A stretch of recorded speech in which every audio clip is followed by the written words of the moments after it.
Ano gusto niyo, ma'am? Request Basahin ko pa to? Yes, yung patient, sir. I Ako na. know. Hindi ko na rin alam bakit ganito na.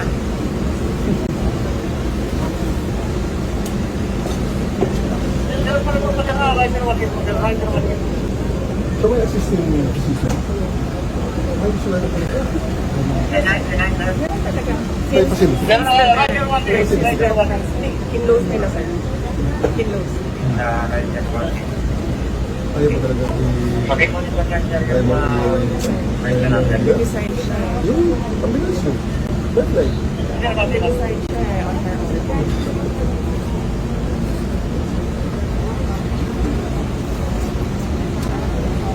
Pwede mo kami mag-request ng cameras. Ano daw? Pasukin ng general Cameras. Gusto mo? Palapitin ng mga Palapitin. media? Apo. Sige. Lapit na. Go na. Go, go, go. Double time, double time. Ding! I-release mo, media. Release, release, release, release, release. Go. Go na, sabi ni General. Lapit na. Si General lang nagsabi. Ay, ayaw ng hospital. Hindi Ayaw na, ng hospital. hanggang dyan lang naman yung camera eh. Ayaw ng hospital. Hanggang dyan lang sa inyo. Huwag nyo lang i-block yung side ng camera. Alis na lang dito ang mga kwan para makita Hanggang ng lang, para camera. makita ng camera. Sige, ma'am. I-clear natin ito yung para makita ng camera.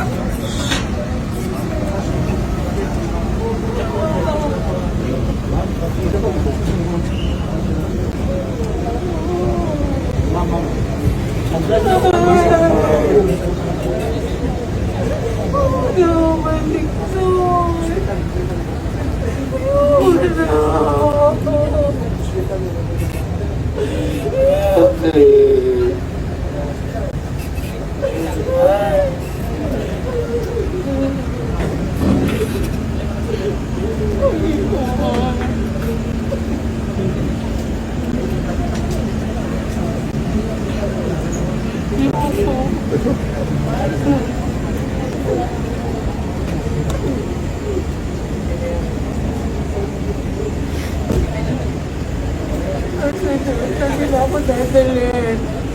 Veterans lang. Dadalhin. We're going to bring it to the veterans room. Where is it? Where is it? Considering that as requested, attorneys Zoraida Lopez has been examined by the physicians and cleared in the medical center in Quezon City. You are directed to transfer Attorney Lopez to the Veterans Memorial Medical Center, Quezon City. Pero kasama ko doon. Ma'am, si VP, and anybody of your choice. May text tayo galing kay SILD Rimulya.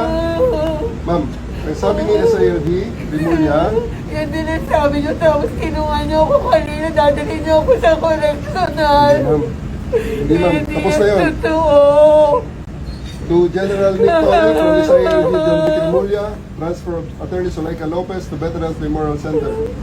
Dear General Torre, as verbally agreed upon, the transfer of Attorney Lopez to the Veterans Memorial Hospital shall be complied with respect to the House directive to transfer her. Please accord all security measures necessary to ensure her safety. Furthermore, please allow the untethered access of her personal physicians during her confinement. The attorney will also be accorded full visitation rights of the following people: Senator Bato de la Rosa, Senator Annie Marcos, Vice President Sara Duterte. Please be advised that all pertinent hospital safety guidelines should be followed, as well as hospital policies on visitation practices. For strict and immediate compliance, signed, SILG, John B. Rimulya. Ma'am, assurance yun. I don't believe in your assurance anymore. That's what they told me in the house. And look where it brought me. Dito, maraming witness, maraming witness. Dito naman si sasakay ka naman sa sasakyan ni Pumayag sila sa VP. media, pumayag sila kay Senator Bato. Ma'am, sasakay po Pumayag kayo. sila sa akin. Sasakay po kayo sa sasakyan ni VP. Kasama niyo po si VP sa sasakyan. She will be transporting you to Veterans Memorial Center. Pumayag sila. Hindi ka naman iiwanan ni VP, ma'am. Sure yan, Nick, di ba? Yes, sir. Promise. Of course, sir. Nandiyan naman si BP. They are just in one car. Okay, ma'am?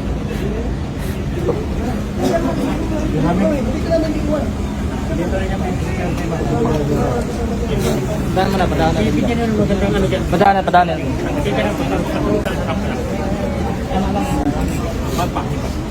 Ay, alala yun dyan. Si BP, baka ma'am, paano ma'am, paano?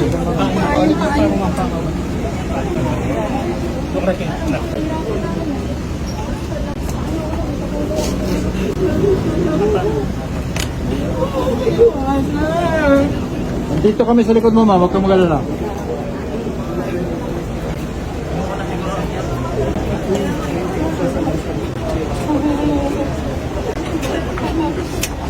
Muna ako ha. Next.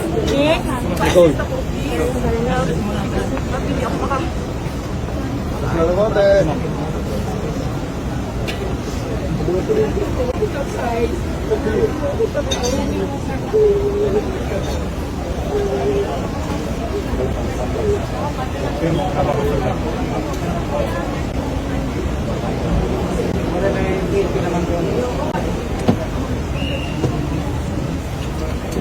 Lalayin. Dino.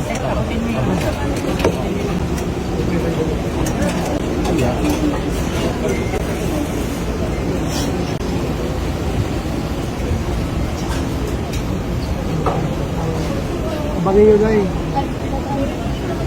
Nakalihok na.